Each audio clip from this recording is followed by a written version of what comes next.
Hello everybody and welcome back to World of Warships Legends. My name is Spartan Elite 43 and tonight we got a little bit of a something different. You know, sometimes I like to show you guys. First of all, I gotta say something. We just hit 8,000 subscribers today, which is absolutely ridiculous. Thank you guys. I say that every time, and I don't want you guys to think I mean in any less by it. I'm not joking. It is absolutely ridiculous. I don't have the largest vocabularium to showcase how I feel other ways. So I apologize to those grammatically correct folk out there. If you're looking for somebody who doesn't say and and all of that all the time to fill because I get caught between thoughts while I'm trying to commentate because I don't have a paper in front of me that I write on and say everything. What I really mean is thank you guys so much. So, to kick things off with our first video since 8,000 subscribers, I figure what better way than the Iowa, because sexy ship. Now, as you can see, I'm on high explosive right now, which is not preferable, but as you can see, half of the enemy team is destroyers. Now, what you should know is because half the enemy team is destroyers, you don't want to just rush out into it. It generally ends badly. So, first thing I do when I see this many destroyers against me in a top-tier lobby is start reversing. Put as much distance between me and the torpedoes as possible. Now, you might be wondering yourself, but Spartan, why did you say the most overpowered torpedo in history as the title? Well, that'll come, and I promise you're gonna laugh. You know, you ever have one of those torpedoes where you think that you did everything right? You managed to miss all of the torpedoes that a ship sends at you. And it makes you feel real good. And then you catch one torpedo, detonate your magazine, and you just go from, I am the genius, to, what the heck was that? It's going to be kind of like that. So hopefully you guys are ready. But that being said, we've got a Colorado already spotted. Unfortunately, we've got nothing but high explosive loaded, so not preferable, but high explosive from a 16-inch gun still going to be very devastating when it lands on target. Oh, especially if a Fletcher decides to come out. Now, here's the thing. If you use your radar and you detect that there's a destroyer on the other side of the island, why on God's green earth or on God's blue ocean would you ever decide, we're going to go around the corner because I think I can kill him before his torpedoes reach me? No! You're not! You're never going to catch him before he is able to torp you into oblivion. I say that, and he does manage to kill the guy before the torps reach him, but he still dies! But that's a Fletcher off the board I don't have to worry about, right? So I guess that's a thing. Now, in our first salvo of high explosive, we only managed 1,400 damage with 2 high explosive hits. But we have... there's the again.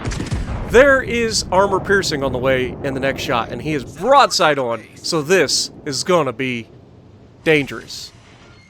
Or not. That's a thing, too. I guess that could happen. Because, you know, 1 penetration is all I wanted to get out of those 12 rounds or 9 rounds that I just sent downrange. You know, just 1. But it's alright. Our RNG may not be the greatest at the beginning of this match, but it does get better as we go on. Now, that Colorado is broadside to a whole lot of torpedoes, which is not a preferable situation to be in. And as he tries to turn to get away from them, he takes 1, 2, at least 2 torpedoes that we saw, and that's a whole lot of damage. Now we have a Benson closing in on our position. Unfortunately, we have the last person on our side of the map. I guess we do have a destroyer right there as well, but the last cruiser on our side of the map has taken a beating because he spent the majority of the time being broadside to a battleship and getting shot at with an Atlanta on the backside of a island over there. So, not a good situation to be in for a Miyoko. And as you can see, he is just getting absolutely torn apart. There's a Benson fired at him. He does connect very well with the Benson. And I was thinking about shooting the Benson, but then I was like, I would rather shoot this Colorado because the Colorado can get away and regen health, and bad things can potentially happen to me from those big guns. Don't want to get shot by them. Yes, the Colorado also gets 16-inch guns, just in case you're wondering. And I believe it gets more of them. I want to say that it gets four turrets that are 3 each, which would be 12. I can't remember exactly. Maybe I'm wrong. Maybe it still only gets 3 turrets, so 9 each. But either way, it's not a good situation to be in. Now we have an Atlanta broadside here. We've got to try to deal with him, but unfortunately taking down our Benson, leaving us all alone with a Miyoko next to us that has no health, who is just begging for that Atlanta to start just ripping him apart at any moment. So, I know what you're thinking, but Spartan, you've only done 30,000 damage. You know, when are you going to get involved in this match? Well, patience. Patience, my dear friend. It will happen. I will get involved in this match, one way or another. I guarantee it. So as you can see, ahead of us, we have 2 battleships now approaching. One is a Vanguard top-tier British battleship.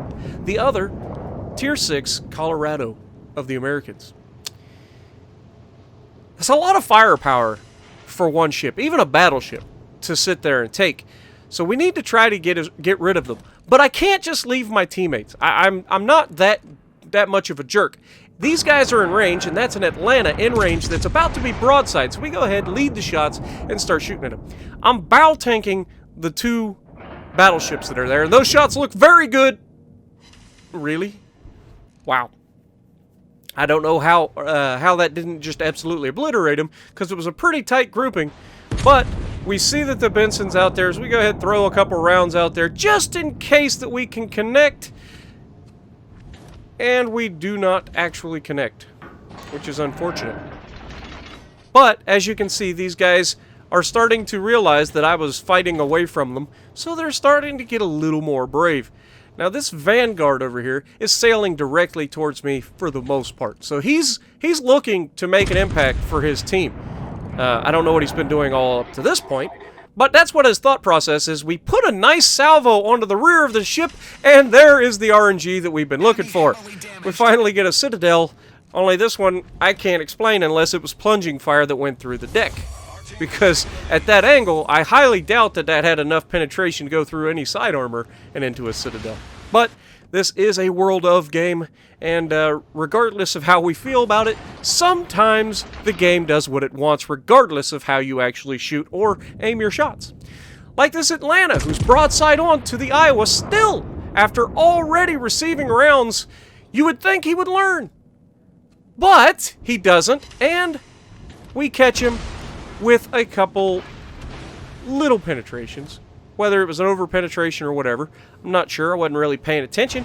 But this Vanguard is still sailing right at me, and I'm trying to help my team. I'm like, look, he's bow tanking. It doesn't do me good. He does turn here, and a lesser person would probably just go ahead and start shooting him. However, I had a plan. I was like, I'm going to kill the Atlanta, which I just did. I just fired. I know he's dead. I've got a good firing solution on him, and we do manage to hit him and sink him. And hello, Vanguard. Say it with me, folks. Ramming speed! This was my plan all along for this Vanguard, and he sailed right into it. Had no idea until it was too late that he had approached way too closely to an Iowa that was kamikazeing. That was the plan. I was shooting at all those guys in the center because I wanted him to be as close to full health as possible so that when I rammed him, I felt justified in it. And I don't know how much damage a Vanguard can take, but, you know, the Iowa gets, what, 65,000 damage it can take without healing? So you can imagine somewhere in the 60 to 80,000 damage range. I didn't pay attention to the score, but we finished the game with 130,000, taking everything from that Vanguard, leaving the team to only have to fight one single destroyer. They're in the cap, which means they have the advantage. The destroyer has to come to them, and this isn't going to go well for this little Jervis. The little Jervis that almost could is going to pass away to just relentless firepower from everybody left.